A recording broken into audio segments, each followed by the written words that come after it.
Oh my god, this success story will blow your mind. I mean, seriously, self concept को change करने से self identity तक change हो सकती है, ये आपको सक्सेस स्टोरी में पता चलेगा। मैं एक सर्टिफाइड साइकोथेरेपिस्ट हूँ और आपका बहुत बहुत स्वागत करती हूँ हमारे इस प्यारे सी यूट्यूब चैनल पर, जहाँ हम चर्चा करते हैं about law of assumption, manifestation, success stories and motivation पर। ये सक्सेस स्टोरी जिनकी है, उन्होंने मुझे परमिशन दी है कि मैं आपके साथ में ये सक्सेस स्टोरी शेयर करूं, जिससे आपको भी इस बात पर बिलीव हो कि आप अपनी लाइफ में कितनी भी इम्पॉसिबल विश हो उसको मैनिफेस्ट कर सकते हो। तो ये मेरे पास आई थी 3 फैब को, इनका मेरे साथ सेशन था। ये काफ़ी बुरे सर्कमस्टांसिस में मेरे पास आई थी। जब ये मेरे पास आई तो इन्होंने मुझे बताया कि किस तरीके से इनके लाइफ में अभी सारे सर्कमस्टांसेस बिल्कुल अपोज़िट हैं। इनफैक्ट इनका केस ये है कि ये जिससे प्यार करती थी, इनका जो पार्टनर है वो भी फ़ीमेल है और ये भी फ़ीमेल है। ये दोनों ही फ़ीमेल्स हैं एंड इन्होंने दोनों ने मिलकर डिसाइड किया था एक टाइम पर कि ये एक-दूसरे से शादी करेंगे। तो इस वजह से जहाँ पर इनकी शादी हुई थी फर्स्ट मैरिज, इन्होंने अपने हस्बैंड से डाइवोर्स लिया था क्योंकि इनको उस गर्ल से शादी करनी थी जो उनकी स्पेसिफिक पर्सन थी। अब जिस दिन ये मेरे पास आई, जिनका इनका जो सेशन था, उसके नेक्स्ट डे ही उस गर्ल की शादी किसी और लड़के से होनी थी। और सोने पे सुहागा वाली बात ये है नेगेटिव तरीके से कि वो उस लड़की की बारात इनके घर के सामने से ही निकल कर जानी थी। तो ये पूरी तरह से टूट कर मेरे पास आई थी, घर कर मेरे पास आई थी। बहुत वर्स्ट नेगेटिव सिचुएशन, एकदम बेकार सर्कमस्टांसेस थे ये। मेरे से पहले भी शायद आई थिंक इन्होंने किसी से कोचिंग ली होगी, मे बी, वो मुझे नहीं पता ठीक से या याद नहीं आ रहा है। बट ये कुछ अफ़र्मेशंस कर रही थी एंड लगातार डेस्परेट हो करके वो अफ़र्मेशंस किए जा रही थी एंड इनका ना मुझे बार-बार मैसेज भी आता था कि मैम कोई एक अफ़र्मेशन बता दो जिससे पार्टनर की शादी कैंसल हो जाए, ऐसा कोई अफ़र्मेशन बता दो। फिर मैंने इनको तसल्ली से समझाया कि ऐसा कुछ नहीं होता, कोई अफ़र्मेशन नहीं है। अगर मैं आपको ये बोलूँगी कि आप कैंसल करने के लिए कोई अफ़र्मेशन बोलो, तो उससे पार्टनर की शादी कैंसल हो जाएगी। इनफैक्ट वो सब आपके दिमाग पर और नेगेटिव इम्पैक्ट डालेगा। तो उस वक़्त तो मैंने इनको समझाया, बट जिस वक़्त ये मेरे पास आई थी नेक्स्ट डे, तो इनका बस यही कहना था कि मैम मेरे पार्टनर की शादी कल है, मैं कैसे करूँ? मुझे कुछ समझ में नहीं आ रहा, कोई रास्ता नहीं दिखाई दे रहा। इनफैक्ट सेशन के दौरान ये बोल ही नहीं पा रहे थे ज़्यादा, ऐसी वर्स्ट सिचुएशन थी। But being a psychotherapist, therapist होने के नाते मेरा ये फ़र्ज़ होता है कि अगर आप मेरे पास आए हो, आपकी मेंटल हेल्थ उस वक़्त कमज़ोर है, वीक है, वर्स्ट है, तो मैं पहले आपको फर्स्ट प्रायोरिटी दूँ, उसके बाद में आपकी मैनिफेस्टेशन को। देन मैंने वही किया। उस टाइम पे मैंने उनको काउंसलिंग दी, प्रॉपर काउंसलिंग दी, मेडिटेशन करवाया एंड फिर सेशन के बाद में इन्होंने मुझसे बोला, मैम अब आप जो मुझसे बोलोगे ना, मैं वही करूँगी। मैं चाहती हूँ उस लड़की से शादी करना, पर ये मुझे पॉसिबल नहीं लग रहा। तो मैंने यही बोला कि देखो, पॉसिबल तो सब कुछ है, इम्पॉसिबल तो कुछ भी नहीं है। अगर आप चाहते उस टाइम पर भी आपकी शादी हो जाती, इसी इसी गर्ल से होती। बट चॉइस अभी आपके हाथ में है कि आपको करना क्या है। फिर इन्होंने मुझसे पूछा, क्या मैम, मतलब सेशन के अराउंड 10 डेज़ बाद इनका ना मेरे पास मैसेज आया दोबारा से, मैम आपने जो अफ़र्मेशंस दी थी वो मैं कर रही हूँ लगातार, पर अब ना मुझे वो लड़की के बारे में कुछ ख़ास फ़ील नहीं हो रहा।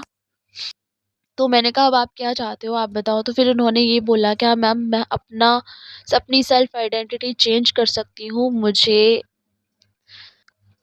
मेरे घर वाले रिश्ता वगैरह ढूंढ रहे हैं। इनका रिश्ता मतलब चल रहा था, रिश्ते की बात करें जिस वक्त ये सेशन लेने आए थे मुझसे उस दौरान। तो मैंने इनको ये समझाया था कि आप हो सके तो अपने घर वालों की तरफ भी एक बार देखो, हो सकता है वो आपके लिए बेटर डिसीजन ले रहे हो। क्या पता ये जो पार्टनर आपकी लाइफ में आ रहा है ये ही आपके लिए बेस्ट लाइफ पार्टनर हो। बट वो होता है ना, जब आप किसी चीज़ को लेकर डेस्परेट होते हो तब आपको वही चाहिए होती है।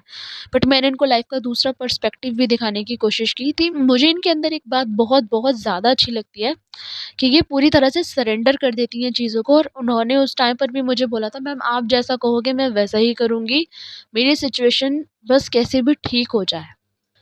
फिर अफ़र्मेशंस करने के बाद में इनका मेरे पास मैसेज आता है कि मैम अब मैं चाहती हूँ कि मेरा इंटरेस्ट लड़कियों से हटकर लड़के में ही हो जाए, मैं स्ट्रेट हो जाऊँ। मैंने कहा ओके, बिल्कुल ऐसा हो सकता है।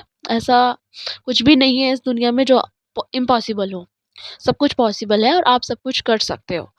तो फिर इन्होंने अपने सेल्फ कॉन्सेप्ट को इम्प्रूव किया, वही सब किया जो मैंने इनको करने के लिए बताया था। एंड ट्रस्ट मी गाइज़, आज इनकी सक्सेस स्टोरी आ चुकी है। इनसे मेरी बात हुई, इन्होंने मुझे बताया कि ये अपनी लाइफ में किस कदर खुश हैं। बस ऊपर वाला इनको बुरी नज़रों से बचा के रखे। ये मुझे बोल रही हैं, मैम मुझे जैसा लाइफ में लाइफ पार्टनर चाहिए था ना, जिसके लिए मैं क्रेव करती थी कि मुझे ऐसा लाइफ पार्टनर मिले, वो लाइफ पार्टनर अब मेरी लाइफ में आ चुका है एंड वो मुझे बहुत बहुत खुश रखता है। एंड मेरी सेकंड मैरिज भी बहुत अच्छे से हुई है। इन्होंने मुझे वीडियोस वगैरह सेंड की हैं, वो मैं आप लोगों के साथ ऑब्वियसली नहीं शेयर कर सकती हूँ, but right now she is very very happy in her life. And अब मैंने इससे पूछा क्या आपको वो लड़की अब आपकी लाइफ में चाहिए या नहीं, तो उन्होंने साफ बोला मुझे वो लड़की नहीं चाहिए, वो आती है तो आए, नहीं आती है तो ना आए, मुझे इनफैक्ट वो चाहिए ही नहीं, क्योंकि मैं अब अपनी लाइफ में बहुत ज़्यादा खुश हूँ। तो मैं अपने पार्टनर के साथ में ही खुश रहना चाहती हूँ। मेरे घर वाले भी खुश हैं, मैं भी बहुत ज़्यादा खुश हूँ और अब मुझे फ़ील हो रहा है कि मैं अपनी ज़िंदगी को खुल के जी पा रही हूँ। तो आप इस सक्सेस स्टोरी से एक बहुत बड़ा टेक अवे ले सकते हो और वो ये है, कुछ भी मैनिफेस्ट करना पॉसिबल है। जिस चीज़ को मेडिकल साइंस तक नकार सकता है ना, आप उसको भी मैनिफेस्ट कर सकते हो। इन्होंने अपनी सेल्फ आइडेंटिटी ही चेंज कर दी। इनफैक्ट इन्होंने अपनी फर्स्ट मैरिज में डाइवोर्स ले लिया था, क्योंकि इनको लड़कों के साथ में कुछ भी फील होता ही नहीं है। इनको लड़कियों के साथ में कुछ स्पेशल फीलिंग्स आती है। इन्होंने बोला मैम मैं इस चीज़ के लिए बनी ही नहीं हूँ। हाँ देखो, मैं इस चीज़ को समझती हूँ, मेडिकल साइंस भी इस चीज़ को समझता है कि, बट मैं उस ज़ोन में ज़्यादा जाना नहीं चाहती हूँ।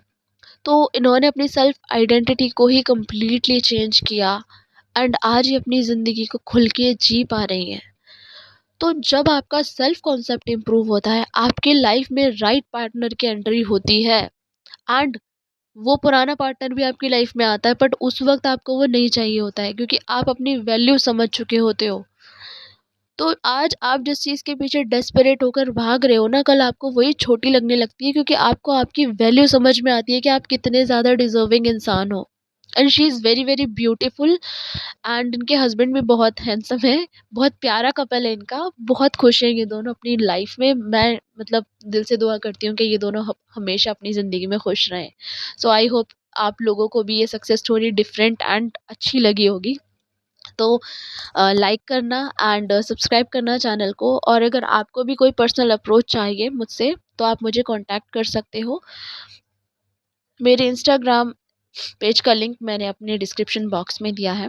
ओके, तो अब हम मिलते हैं नेक्स्ट वीडियो में, तब तक के लिए बाय बाय, अपना ध्यान रखो।